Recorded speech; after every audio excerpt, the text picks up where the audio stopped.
orang sakit, jelas-jelas kan, di setiap rasa sakit ada penolakan diri. Sehingga vibrasi kalau orang sakit mau cepat naik, menerima diri. Termasuk menerima penyakit dan rasa sakit. Sahabat yang penyakitnya di sekitar organ seks, jiwa rindu dengan keterhubungan. Tangan, Anda kurang pelayanan. Anda terima penyakitnya dengan cara membaca pesan spiritual di balik penyakit. Penyakit gagal menjadi setan yang membunuh, dia menjadi malaikat yang mengangkat perjalanan jiwa Anda. Mengikuti vibrasinya bisa. Mengikuti vibrasinya.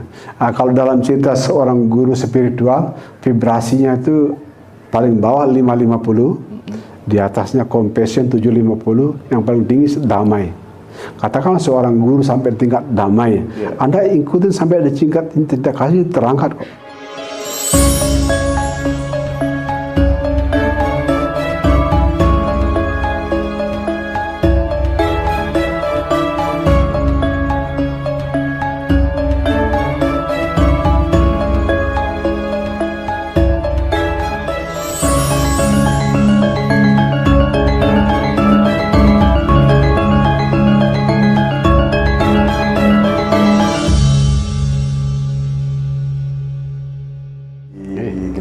Terima kasih banyak bersama dengan keluarga Spiritual Compassion sudah menerima kami.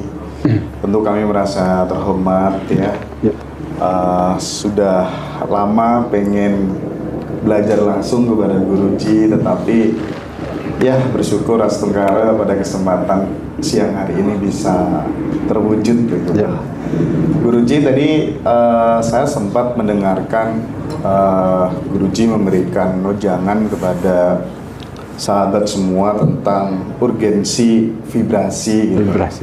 Lebih baik sedikit kawan tapi berkualitas daripada banyak kawan tapi panas gitu kurang lebihnya ya. Terkait dengan vibrasi, energi dan frekuensi begitu. Mungkin supaya teman-teman di Ngaji Roso paham gitu ya. Kira-kira perbedaannya apa sih Guruji gitu? Dengan dua bahasa dijawab. Sekarang bahasa pengalaman dulu ya.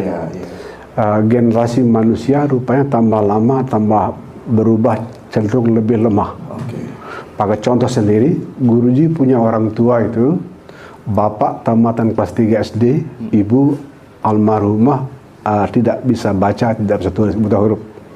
Tapi beliau bisa bertahan lama sampai wafat, bahkan tidak punya akte pernikahan. Akte pernikahannya diurus karena kita mau bagi waris. Jadi sepasang pria wanita yang berkumpul puluhan tahun tanpa cerai, dalam keadaan sehat walafiat, tanpa akte pernikahan, dan mewariskan banyak hal. Nah, di generasi anaknya lebih lemah. Kalau cerita lemah yang buruk-buruk tidak mau. Di generasi ke bawah lebih lemah lagi. Ini cerita pengalaman. Yang kedua, cerita penelitian dulu. Boleh tonton di situs YouTube-nya TED, judul presentasinya The Vulnerable World, yang presentasi itu Profesor Brené Brown dari Texas University dengan ratusan ribu seluruh dunia, mengatakan dunia kita itu rapuh. Tanda-tanda rapuh ya, banyak anak muda kena kanker, anak muda bunuh diri, angka perceraian di mana-mana tinggi sekali, di barat maupun timur. Itu cerita tentang dunia yang semakin rapuh. Nah, di tengah dunia yang rapuh itu, agar selamat kita mesti peka dengan vibrasi. Nah, salah satu yang penting dalam hal ini membuat baca kompas di dalam. Nah, kompas di dalam yang terpenting itu rasa. Cocok dengan nama situs YouTube-nya Ngaji Roso, tepuk tangan Roso.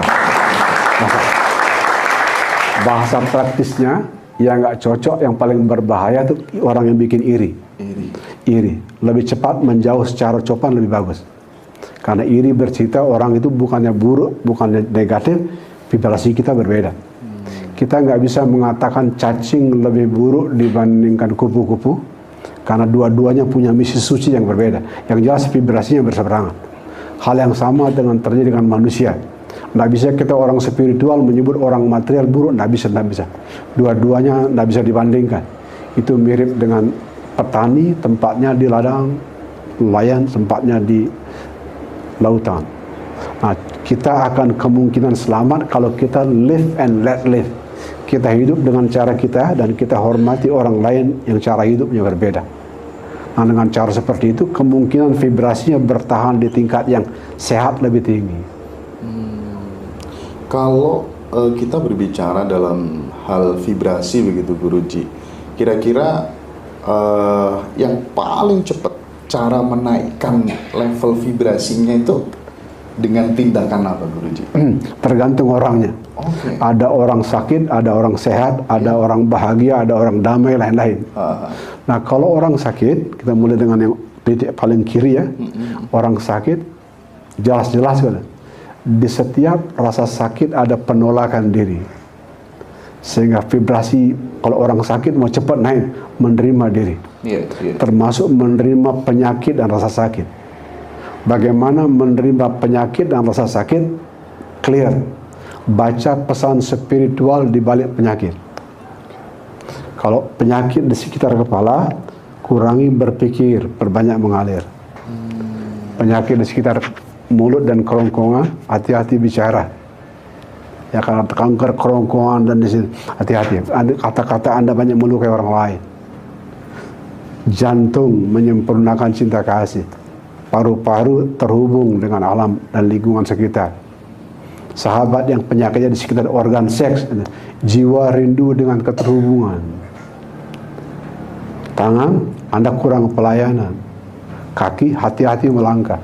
Nah, kalau Anda terima penyakitnya dengan cara membaca pesan spiritual di balik penyakit, penyakit gagal menjadi setan yang membunuh, dia menjadi malaikat yang mengangkat perjalanan jiwa Anda. Begitu sahabat di keluarga Compassion di Deming. Itu untuk orang yang sakit. Langkah pertamanya adalah penerimaan diri, self acceptance. Lebih bagus lagi kalau bisa memaafkan diri dan orang lain. Dari memaafkan tumbuh cinta kasih itu untuk orang yang sakit biar sembuh. Yang nggak bisa ditawar itu adalah penerimaan diri. Dari penerimaan diri, memaafkan diri, mencintai diri sendiri, wah itu sudah naik vibrasinya. Bagi orang yang sakit. Cara menerimanya itu tadi baca pesan spiritual. Nah, bagi orang yang sehat, dari sehat kan kebahagiaan, berkecukupan, berterima kasih, bersyukur. Saya punya ashram, vibrasinya teman-teman yang masuk merasakan indah. Doa terima kasihnya nggak teringat tiap hari. Pakai 6 bahasa lagi, bahasa Bali, bahasa Jawa, bahasa Indonesia, bahasa Inggris, bahasa Belanda, yang terakhir gracias, bahasa apa? Tiap hari. Beda sekali. Nah, kalau kita dari sehat ke bahagia itu berkecukupan, berterima kasih, bersyukur. Nah, kalau dari bahagia ke damai, meditasi. Karena kalau di bahagia itu kan masih ada dualitas, sedih, senang, duka, suka. Di damai tidak ada. Ya, sedih dan senang dua-duanya membawa pesan kesucian yang sama. Kesedihan pesannya baca di dalam. Kebahagiaan pesannya kita berbagi sukacita ke orang lain. Nah, lain-lain. Guruji, menarik sekali. Jadi terkait dengan tubuh yang kemudian sakit begitu ya. Kita tahu bahwa tubuh adalah komputer yang sangat canggih gitu ya. Jadi Guruji berpesan parameter seseorang bisa menerima sakitnya adalah bisa menangkap pesan cinta melalui sakitmu dari Tuhan gitu kan ya. Nah, itu kan kalau tidak ada yang ngajarin Guruji itu kan susah gitu. Aku lagi sakit secara medis ini gitu, terus mencari pesan cintanya supaya bisa terbimbing sendiri, bisa diajak ngobrol. Ini tubuh itu bagaimana caranya? Tubuh itu akan merawat kita kalau pertama-tama kita rawat. Kalau tubuhnya nggak dirawat, dia juga nggak merawat kita balik. Seperti sebab akibat. Nah, indahnya tubuh yang dirawat seperti Guruji waktu dari kecil tanpa terasa, dulu nggak tahu ilmunya, lebih rapi. Sebagai contoh, dari umur 20 zero alkohol. Ini sama sekali nggak kesentuh alkohol, narkoba apalagi yang lain. Jadi dari awal dirawat bagus sekali. Nah, karena dirawat tubuh ini sebagai tempat suci, dia memberi tandanya bagus sekali. Hanya sebagai contoh ya, suatu hari hal yang kecil, BAB warnanya agak gelap, itu kan tidak sehat. Kata, ada apa nih? Menjawab dia kok, multivitaminnya kebanyakan. Suatu hari pernah, kok tumben begitu bangun agak pusing sedikit. Dia jawab, buka Google, tanya Google. Baru orang tua baru bangun, kepalanya agak pusing sedikit, ada jawaban panjang, Google panjang. Tapi di titik yang cocok itu ada di telinga, ada berdenging, ting. Ini dia. Kebanyakan tidur. Jadi kalau tubuh dirawat, dia memberitahu dengan caranya unik-unik. Unik-unik caranya. Dia berbicara ke kita. Nah, tapi kalau nggak dirawat, apalagi jorok, dia juga jorok. Nah, menariknya di keluarga Compassion ini kan sedikit-sedikit pada saat memberikan wejangan, Guruji selalu ngajak yang namanya bernyanyi gitu ya. Intinya secara prinsip diajak bahagia gitu ya, diajak tertawa gitu ya.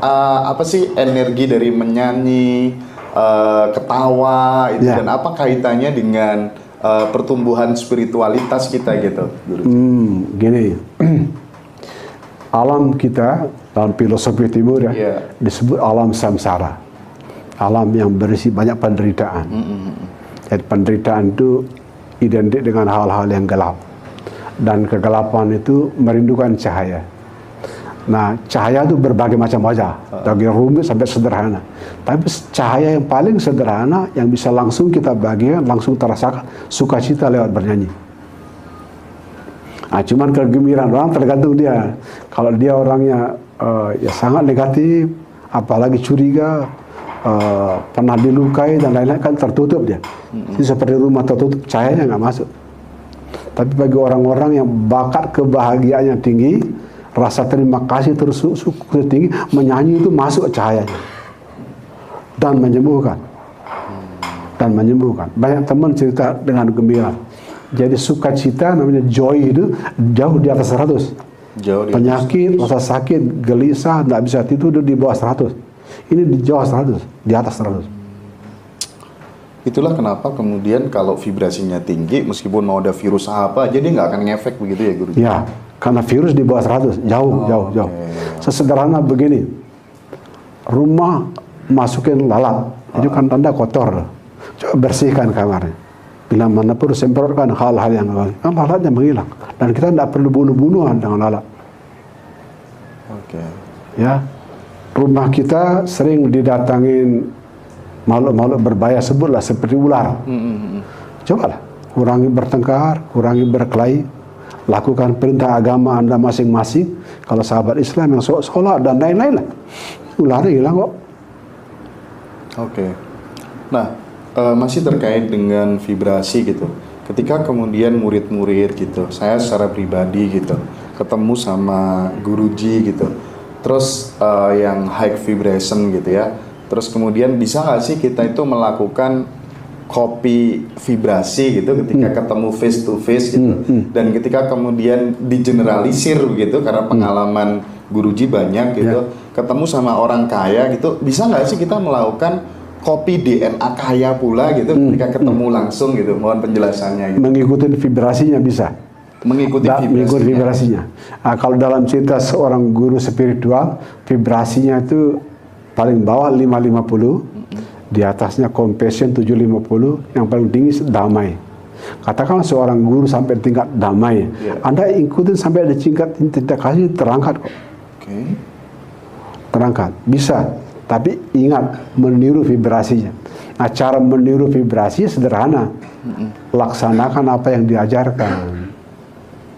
Ya, itu kan seperti datang ke dokter, kata-kata itu kan hanya resep yang ditulis. Resep itu sendiri tidak menyembuhkan. Tapi resepnya menyembuhkan. Kalau Anda pergi ke apotek, obatnya kan dibeli. Hal yang sama terjadi dengan ajaran seorang guru spiritual. Kata-katanya dilaksanakan. Kalau Anda laksanakan kata-katanya, Anda terangkat vibrasinya. Sebagai contoh sederhana, Anda bertanya, apa intisari ajaran yang mulia dan lama? Sederhana, banyak menolong, sedikit menyakiti. Banyak menolong, sedikit menyakiti. Inti ajaran dari lama. Ya, the best option is to help. if you cannot help, please no harm. Itu kata-kata langsung beliau. Ya, bagian yang terbaik adalah menolong, termasuk binatang dan pepohonan. Kalau tidak bisa menolong, cukup jangan menyakiti. Itu langkah yang meningkatkan vibrasi. Iya. Tapi ada nggak sih fenomena gitu, keajaiban yang itu susah sekali dilupakan sama guruji gitu secara pribadi? Orang dengan vibrasi tingkat tinggi bisa mendapatkan keajaiban yang sangat luar biasa gitu, mengingkari logika gitu kira-kira. Begitu pula sebaliknya gitu. Ada nggak real case? Ada, gitu, di dunia spiritual ada. Gimana? Kalau cerita negatif ya tidak sebut namanya. Ada guru India di Amerika kena deportasi. Oke. Kalau kena deportasi kan melanggar undang-undang lah.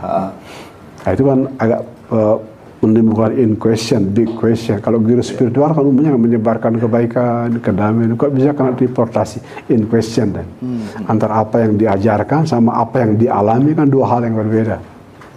Yang bagus kalau Anda belajar dari seorang guru spiritual, apa yang diajarkan sama apa yang dilaksanakan agak sejajar. Itu lebih bagus, vibrasinya lebih bagus. Jadi ada orang yang niat mengajarnya ke utara, tapi hidupnya ke selatan, ada. Tapi ada juga ke utara. Dan dunia ini kaya dengan warna seperti pelangi. Iya. Baik. Kita ini kan sebenarnya secara medan kuantum begitu ya, seperti yang sering disampaikan Guruji gitu, kita ini satu dan terhubung satu sama lain begitu ya Guruji ya. Nah kalau misalnya kita ambil cara praktis gitu aja ketika ingin menaikkan level vibrasi, tidak penting faktanya di luar gitu. Yang terpenting adalah respon di dalam seperti apa gitu, sehingga ketika kemudian mau ada kejadian atau fenomena itu sesuai ekspektasi atau enggak, tapi ketika respon kita selalu positif, bagus begitu, itu secara esensi sama nggak untuk menaikkan level vibrasi gitu? Ya. Indahnya belajar meditasi yang peka dengan vibrasi, kita merasakan kalau ada vibrasi yang tidak nyambung. Langkah terbaik kalau bisa mengubah bagus, tapi kalau nggak bisa mengubah menjauh. Anda yang belajar bela diri tahu kan, lari pun sebuah langkah bela diri kok. Bahkan lebih halus, kita tidak perlu berlari. Jadi perangkat di dalam yang paling canggih dalam hal ini rasa. Catatannya kemudian tidak semua orang kaya dalam rasa.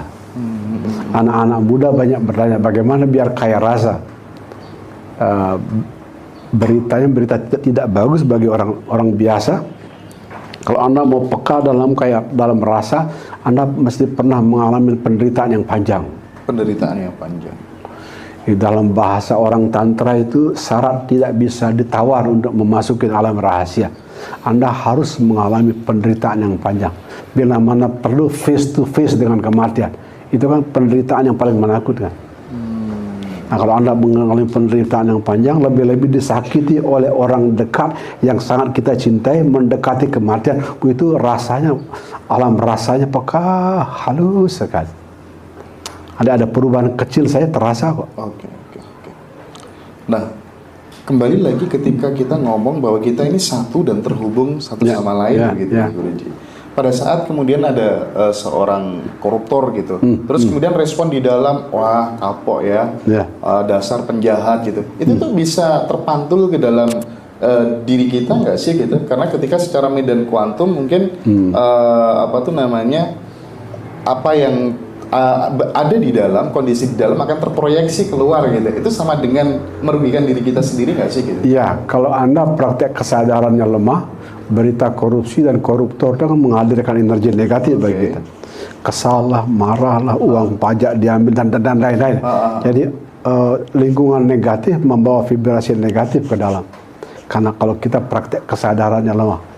Tapi kalau praktek kesadarannya tinggi, meditasi, enggak menyentuh. Ringkasnya begini, di alam ini sudah ada hukum kok. Kalau Anda jadi nyamuk, Anda akan dimakan kodok. Kalau Anda kodok, dimakan ular. Ularnya dimakan burung elang. Burung elangnya kalau mati, busuk dimakan nyamuk, itu melingkar begitu. Hal yang sama dengan orang-orang yang dalam tanda kutip disebut melanggar agama, dan itu ada yang menghukum dia kok.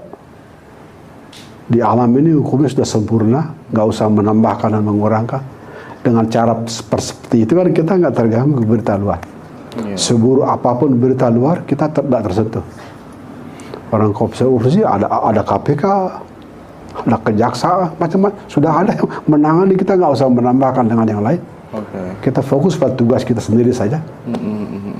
Nah, selama saya keliling itu, Guruji, keliling ke banyak tempat gitu, rata-rata problematika teman-teman itu satu dalam konteks spiritualisme gitu, yang kedua dalam konteks finansial gitu. Nah, tips dari Guruji Gede Prama gitu untuk supaya kemudian teman-teman yang lagi berada pada fase terpuruk dalam konteks finansial gitu, supaya bisa bangkit, itu tuh yang harus dikerjakan. Mulainya dari mana, Guruji? Ada, disederhanakan, ada dua jenis orang yang menderita. Ada orang yang diracuni oleh penderitaan, ada yang diangkat naik oleh penderitaan. Diangkat naik oleh penderitaan. Nah, kalau orang yang diracuni sama penderitaan adalah penyesalan, menyalahkan orang tua, bahkan masuk ateis, menyalahkan Tuhan, itu kan diracuni oleh penderitaan. Nah, orang yang diangkat naik oleh penderitaan tadi diceritakan ke teman-teman, contohnya Oprah Winfrey sama Barack Obama. Bagus. Oprah Winfrey ngaku kok, saya diperkosa orang di umur 9 tahun. Gadis kecil diperkosa 9 tahun. Bagi orang biasa itu kan bisa benci sama pria, nggak menikah, salah saya aja. Tapi Oprah Winfrey, rasa sakit saya diperkosa kecil itu menimbulkan sebuah janji untuk menyelamatkan sebanyak mungkin wanita. Setidaknya lebih sedikit wanita yang mengalami rasa sakit sebagaimana yang saya alami. Itu tekadnya dia. Jadi ratu talkshow sedunia. Dan yang mengagumkan, dia berani pensiun di umur 70. Di barat 70 umur produktif. Saya pensiun, saya umumkan kalian yang pernah dibantu sama Oprah Winfrey berkumpul di lapangan 70.000. Jadi dia pernah membantu 70.000 orang dan 5 orangnya profesor dari Harvard. Jadi sampah penderitaan yang namanya diperkosa orang diubah menjadi kesuksesan yang mengubah dunia. Nah, Barack Obama juga seru. Dia tidak punya bapak sejak umur 2 tahun. Sama ibunya dibawa kemana-mana, termasuk pernah tinggal di Jakarta.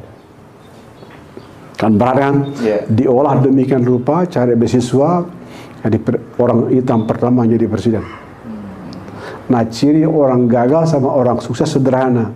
Orang gagal ditarik turun oleh penderitaan, rasa sakit. Orang sukses diangkat naik oleh penderitaan. Kuncinya adalah mengolah penderitaan itu menjadi jalan kesuksesan.